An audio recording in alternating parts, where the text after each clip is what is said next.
Good morning, everybody. Happy Saturday. Oh, wait, is it Sunday? I think it's Sunday. I don't know. Days going together. Well, I'm just touching base with you. I want to go over a couple of things. I know I said I do basketball wise, watch an episode or two, see how it moves me, if I like it, if I'm going to be involved with the new season. And I think I watched 2 episodes. Yeah, they got 2 episodes out. I watched two. And mm, lackluster to say the most. It's just it seems like a lot of forced drama, forced situations. It's like now we're gonna do the whole colorism thing. I feel like it's never a bad time to discuss colorisms and social issues. It's never a bad time. But I do feel like you a day late, dollar short.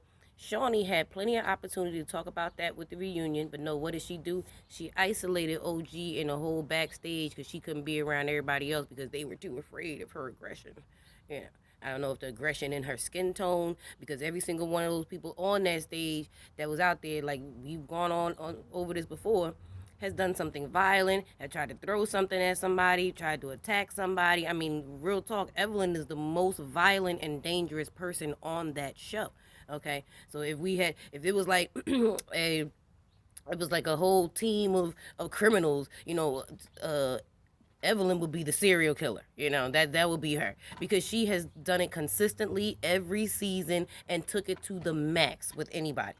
Okay, so if anybody should have been isolated in a booth somewhere, it should have been Evelyn with a straight jacket and a little mask across her mouth so she couldn't cuss nobody out and say nothing. Okay, because she's too much of a hothead, and I think that comes from lack of consequences from her actions. Now, someone like OG or someone like myself could walk inside there with talking like this with an attitude, okay, with doing my neck like this here and little raised eyebrows, and all of a sudden I need to be put in a cage because I'm too dangerous. Okay, but this somebody else can hop up over across the tables, pick up every bottle, and throw them like they in a contest or something like that. Smack people, throw glass at people, and she's sitting right next to us on the couch like, hey girl, hey.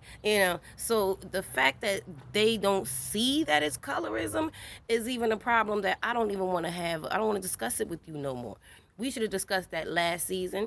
We should have discussed that last reunion, and then we should have discussed that on social media after the fact. Shawnee, the producers, or whoever else chose not to do any of those things. They chose to let OG and Evelyn drag each other on social media. They chose to let lawsuits become involved and all that stuff that happened. And now you want to come back with a new season thinking, oh, we can use this for ratings. Now we can get rated. They got lawsuits against each other. Let's get 2 separate houses. I don't like the 2 separate houses. I know it's necessary, but I feel like once that becomes the situation, it's time for the show to go. Now you got Jen, OG, and who is it, Jackie, in one house, and then whatever other girls in the other house. And it really does look like, the outcast versus the in girls. That's what it looks like. That's what they're portraying it to look like. And now the underdogs got to work their way back into the good graces of the girls in the good house. I don't like that situation. And now you want to sit there and say, well, Shawnee's willing to have a conversation about colorism with OG and everything like that. Again, y'all should be groveling at OG's feet. Please forgive me, OG. Please explain to me, OG, how I offended you. Teach me, because I'm clearly ignorant to what you're feeling and what you're experiencing, because I've never experienced it. I know colorism exists. As a personal dark skinned woman, I know colorism exists. But I also think that it's something that, for the grace of God, I have not, it hasn't hindered my life in a way that I know of. I don't go around being called dark skinned, or I'm ugly, or I'm this, or I'm that. I've never even been called cute for a black girl. I've always just been called pretty.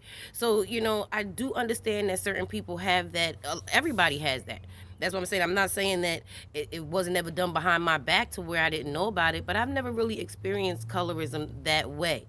And plus, I have a daughter. I gave birth to a child who will be considered a red bone. My baby yellow as I don't know what. Her father, very light skinned, and she's just as light skinned as her father. I thought maybe she'd come out in the middle, little caramel colored baby. Nope, she's just as yellow as them.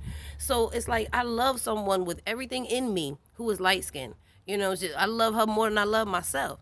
And I'm dark skinned. And somebody else had gave me an example one time about black families where they said colorism is not created with black people. Colorism was something, again, created by white people with the whole racism. They say because you can pick any given family, any given black family, extended family. You go from the grandmother or the great grandmother all the way down to great grandnieces, nephews, great grandchildren.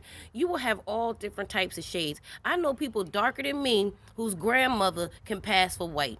I know people who are my complexion and have brothers and sisters. I have a sister who is very light skinned as well. My sister, blood sister, okay, we are blood sisters, but she is 3, 4, 5 times lighter than I am. She's light skinned, I'm dark skinned, but we're sisters. So it's hard to say that colorism developed within black families. It's something that we took on from them out there. Oh, she's lighter, we'll take the light skinned one. Oh, she's a lighter one with long hair or something like that and more European features, we'll hire her for the commercial. And then we took that and internalized it and says, oh, I didn't get hired because my nose is too wide, or oh, I didn't get hired because my lips was too thick, or my skin was too dark, or my hair was too kinky. And then we took that based on how they gave it to us. You know what I'm saying? We took it how we got it. And that's where colorism exists. So as far as in black families, I don't think that, well, I do think we can get past that whole colorism stuff because every black person loves somebody who's dark skinned. Every black person loves somebody who's light skinned. And that's just what it is. It is, yes, light skinned people do get treated better by non-black people, and then we just trying to internalize it. But anyway, so back to the episode. So the episode is gonna be her and Shawnee getting ready to sit down and have a conversation. Malaysia might sit down and have a conversation with Jackie.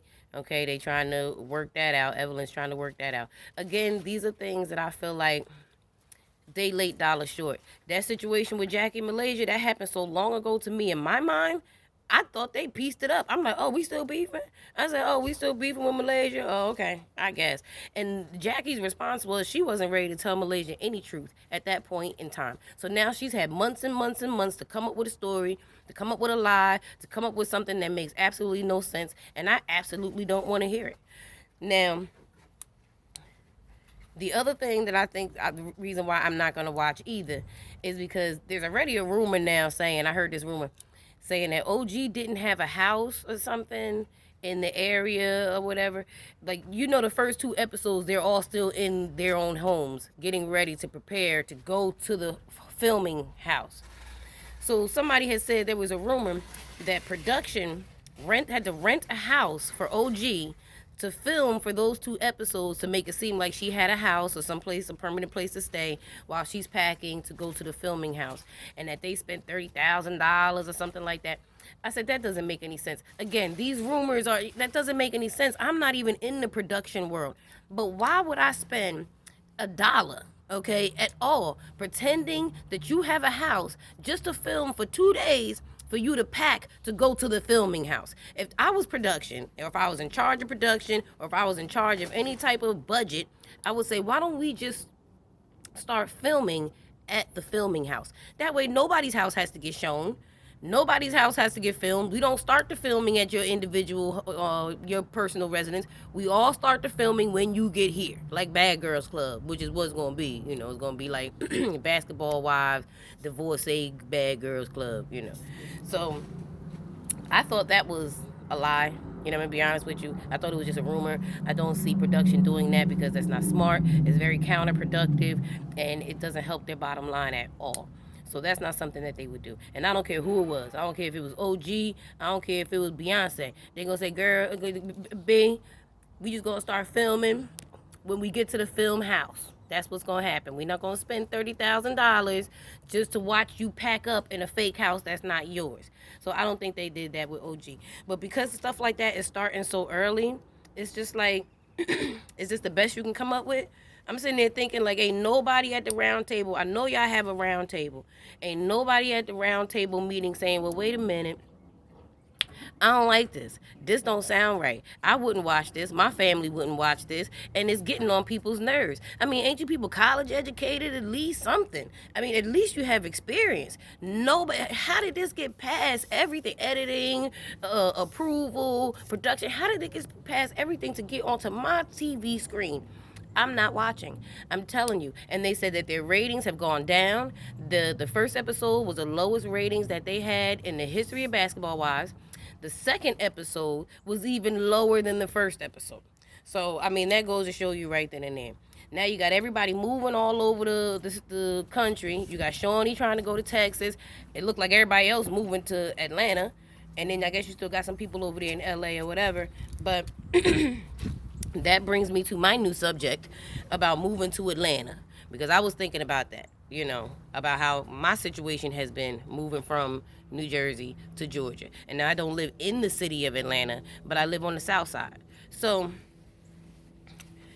I was thinking how everybody was saying, oh, when you come down here from up north, when people up north, when you up top, you up Jersey, you New York, they be thinking, oh, it's country down there. You go down there, you can make a killing, you do this, you be all right, it's easy living. Even people told me that moved from Jersey and New York down south, said it's easy living, girl. You're going to love it when you come down here.